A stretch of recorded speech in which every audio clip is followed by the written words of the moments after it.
गलतफहमी में है मुकेश सहनी।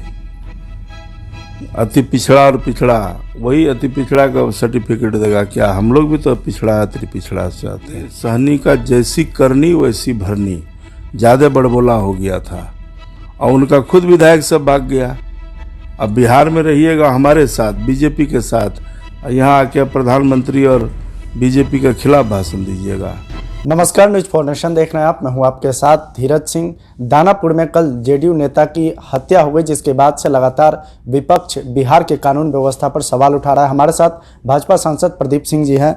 सर, जिस प्रकार से कल दानापुर में जेडीयू नेता की हत्या हुई, अब विपक्ष तो लगातार कह रहा है कि बिहार में कानून व्यवस्था पूरी तरह से चरमरा चुकी है। देखिए, विपक्ष बोलेगा ही, क्योंकि हत्या तो हत्या है किसी का भी, जेडीयू नेता हो या आम पब्लिक हो, तो निश्चित रूप से यह बड़ा ही निंदनीय है, गलत हुआ है। इसकी जांच होनी चाहिए, हत्यारों को कड़ी से कड़ी सज़ा मिलनी चाहिए, अब मिल भी रही है। तो मैं सबसे पहले निश्चित रूप से ये कहूँगा कि कहीं न कहीं प्रशासन का लापरवाही है और प्रशासन को चुस्त दुरुस्त करना चाहिए। जिस तरह से पहले मुख्यमंत्री पर एक अज्ञात आदमी की तरफ से हमला किया जाता है, उसके बाद जेडीयू नेता की हत्या हो रही है, कांग्रेस तो कह रही है कि डीजीपी तक को इस्तीफा देना चाहिए इस सब मामलों को।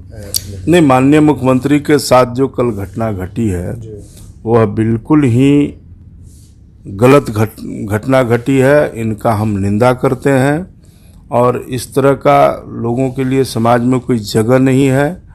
निश्चित रूप से प्रशासन का बड़ा लापरवाही है और इसकी जांच होनी चाहिए। और जो भी सिक्योरिटी में लोग थे, हम लोग जो विजुअल देखा है, वो चाहते अगर कोई बदमाश होता तो हत्या भी कर सकता था। इसलिए एक मुख्यमंत्री का सिक्योरिटी में इतना बड़ा चूक, तो ये तो निश्चित रूप से बकसने के लायक नहीं है। इनका समीक्षा होना चाहिए, इस पर जांच होना चाहिए और दोषी अधिकारियों पर कार्रवाई भी होनी चाहिए।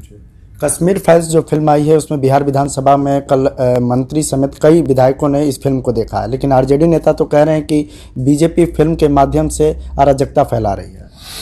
नहीं, ऐसा नहीं है। फिल्म को देखना चाहिए, सबको देखना चाहिए, सबको देखना चाहिए। उससे देखने से बहुत चीज़, अभी का बच्चे क्या जानने गया कश्मीर में क्या हुआ, कैसे कश्मीरी पंडितों को भगाया, तो कम से कम हमारे फिल्मिस्तान के लोग जो है वो फिल्म बना के यह ज़रूर आज के बच्चे को, जो आज के पीढ़ी के लोगों को जानने का मौका मिला। सबको देखना चाहिए, फिल्म देखना कोई बुरी बात थोड़े है क्या? तो निश्चित रूप से सबको देखना चाहिए और हम दबाव भी नहीं बनाते हैं कि सब देखो ही, तो देखना चाहिए। उससे क्या होता है? तो उससे हम लोगों को अतीत याद आता है कि कैसे कश्मीरी पंडितों को भगाया गया, उसी को तो दिखाया है।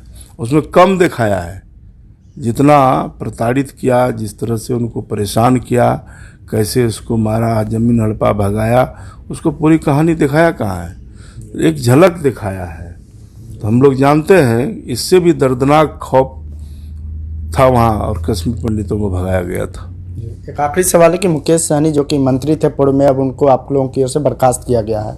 वो तो कह रहे हैं कि बीजेपी की ओर से अति पिछड़े और पिछड़े समाज को धोखा दिया गया है। गलतफहमी में है मुकेश सहनी। अति पिछड़ा और पिछड़ा, वही अति पिछड़ा का सर्टिफिकेट देगा क्या? हम लोग भी तो पिछड़ा अति पिछड़ा से आते हैं। ऐसा नहीं है। मुकेश सहनी का जैसी करनी वैसी भरनी, ज़्यादा बड़बोला हो गया था और उनका खुद विधायक सब भाग गया। अब बिहार में रहिएगा हमारे साथ, बीजेपी के साथ, यहाँ आके प्रधानमंत्री और बीजेपी के खिलाफ भाषण दीजिएगा। इसलिए उनका तो जमीन, पैर तले जमीन खिसक गई, खुद विधायक चले गए बीजेपी में। इसलिए वो सब नहीं चलेगा। अब पूरे देश में भारतीय जनता पार्टी का परचम लहरा रहा है। विकास के नाम पे वोट होगा और सबका साथ, सबका विकास, सबका विश्वास जीत के हम सब जो काम कर रहे हैं उस पर वोट होने वाला है। कोई मुकेश सहनी के कहने पे वोट होने वाला नहीं है। तो ये है भाजपा सांसद प्रदीप सिंह। दिल्ली से न्यूज फॉर नेशन के लिए मैं धीरज सिंह।